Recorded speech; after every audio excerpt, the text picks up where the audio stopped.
This is NDTV, and you're watching Classics.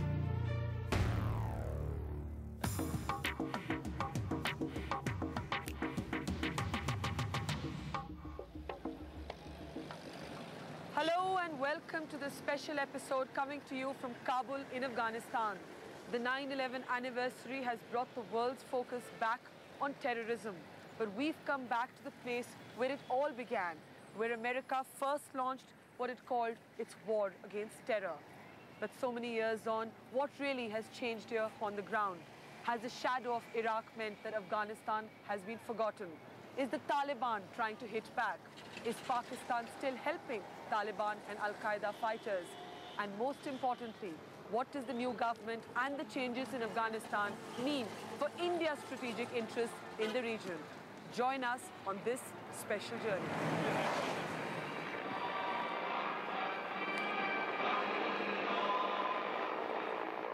Colored confetti breaks the blue of the Kabul skyline. It's a day of mourning, but ironically also a day of healing. In the very stadium where the Taliban once commandeered public executions, the entire city is swimming in a wave of nostalgia. They're here to remember the man seen as the country's original liberator, Ahmad Shah Massoud, killed exactly 2 days before 9/11. As a confident and savvy President Karzai leads the memorial under the watchful eye of foreign troops, America would like to divert world attention from Iraq to Afghanistan, hold this up as the success story of its war against terror. But 2 years on, is that really true? Afghanistan's truth, we are told, lies outside the safety of the city walls. And so we head out and eastwards.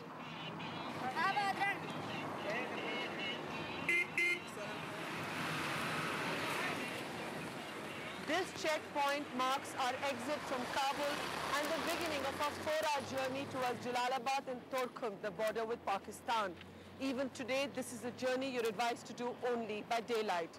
Once these areas were known as Taliban country, and even today they're amongst the most conservative, volatile and dangerous parts of Afghanistan.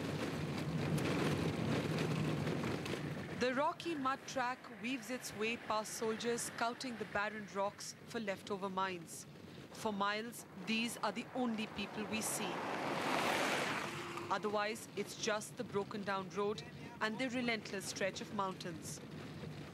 Afghanistan shares more than 2,000 kilometers of its border with Pakistan, and it's all like this, porous and unmanned, the perfect playing ground for terrorists on the run.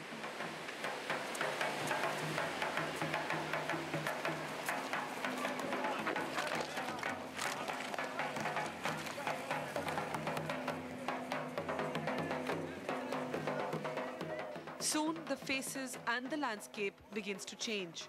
For one, in the small towns that emerge on the highway, there are no women to be seen at all. This is the deeply conservative Pashtun belt of the country. The Pashtuns are the dominant ethnic tribe of Afghanistan. The Taliban were all Pashtun, and many of them who escaped arrest or death have simply melted back into the local population.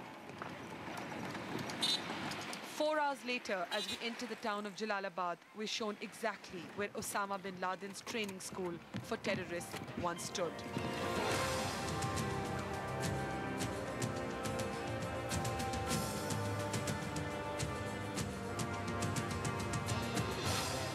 Jalalabad's man in charge is Commander Musa Khan, till yesterday just another warlord, now a self-appointed Major General. He lays out a lavish lunch of kebabs and naan, but the mood is grim. Just in the past 15 days, 150 people have been killed. The Taliban is hitting back, he says, with more than a little help from Pakistan.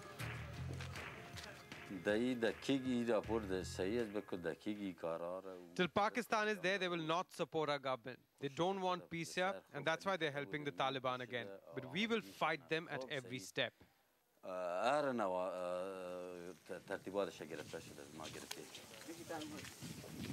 At his army's headquarters, we see the remains of a recent car bombing. 15 soldiers died within minutes. It has the imprint, we're told, of the Taliban's new style of operation. Hit-and-run attacks, a quick foray across the border, and then back into Pakistan and the safe embrace of the mountains.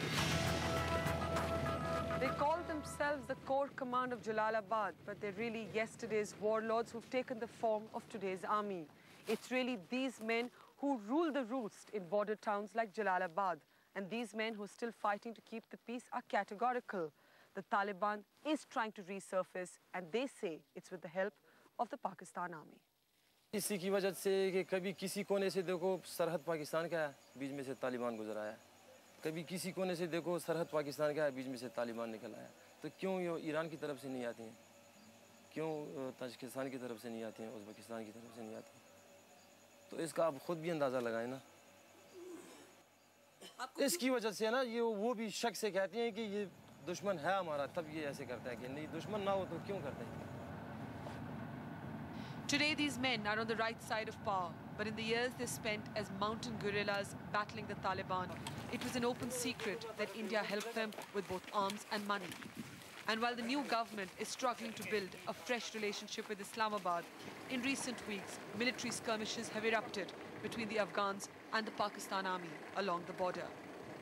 I think that what is obvious is that Taliban are very active inside Pakistan. This is something which a concern for us, and this is against a stated official policy of Pakistan. I think this is something that we want to see a change in it. India's consulate that reopened here after a gap of 18 years was also bombed just weeks ago. The window panes and walls still wear the marks of the grenade attack. The local administration arrested 3 men and accused them of being intelligence agents from Pakistan. I'll wait for a report from the local authorities. I'm sure that they are at their job. India's relations with Afghanistan are excellent, and this consulate is on Afghan soil, and they would be as concerned as we are. This remote garrison town of Jalalabad has become an unlikely flashpoint of tensions between India and Pakistan ever since India opened a consulate here a few months ago. Pakistan claims that India's only aim is to try and foster trouble between Pakistan and Afghanistan. Nonsense, says India. Islamabad is just not being able to swallow the hostility among the Afghan people towards the Pakistan army and its intelligence agencies.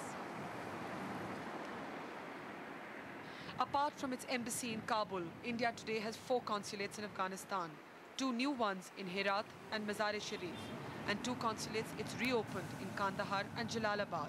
It's these last 2 looking right into Pakistan's backyard that has made Islamabad scream murder. When we do head out for the Pakistani border, even the dreaded commander is scared. Musa Khan summons for extra men. More than 50 soldiers, hugging guns and rocket launchers, clamber onto their pickup trucks, one in the front and the other at the back. These men are taking no chances. At Torkham, the gateway to the historic Khyber Pass and a flourishing smuggling route for guns and drugs, the commander says if we stay longer than 10 minutes, he will become a sitting target for men on the other side. Just an hour's drive from the town of Jalalabad, and here we are at the last outpost of eastern Afghanistan, the border with Pakistan. Behind these gates, a short drive would take us to the city of Peshawar. To come here is to really understand why an Indian presence in this immediate region gives New Delhi a much-needed strategic advantage, and also irritates and irks Pakistan as much as it does. Afghanistan's government is being careful not to get sucked into the Indo-Pak battle being fought on its soil. The new consulates, which are not new in a sense, and they are new because Afghanistan has started its new beginning from another sense. It is a part of normal diplomatic and consular activities of a friendly country like India. That shouldn't be a cause of concern for other neighboring countries of Afghanistan. And that is our view in that respect. I think it is a sovereign right of Afghanistan to talk about these issues. While where the interest of Pakistan, where the security of Pakistan is concerned, we don't want anything to happen from within Afghanistan's soil as a risk against security in Pakistan or as a threat against the interest of Pakistan from within Afghanistan. That's not the choice. That's not the path that we are following. But slowly, President Karzai is coming under intense pressure. Angry at not having enough representation in the new government, many of Afghanistan's moderate Pashtun leaders are also speaking out now in favor of Pakistan. This, even as the resurgent Taliban has begun to depend on Pakistan not just for arms, shelter and money, but also fresh recruits. What do you think the Pakistan government should do with the Taliban leaders who have escaped into their country? You know, this is, even if they escape, for example, to your country, what will you do? As a humanity, as a human being, you must protect them. You must let them stay there. But you should not allow them to act politically against the Afghan government. This is the main thing. And within the Pashtun community on both sides of the border, in Pakistan as well as Afghanistan, it's the continued American presence that is coming under attack. America wants everybody. So tomorrow they will want you. You want to go? They want me for no reason. 4 American soldiers are among those who've been killed in Taliban attacks in the past month alone. The prelude, some fear, to a bigger and stronger comeback. Afghanistan may be poised on the edge of a new future, but it's also in danger of hurtling right back into history.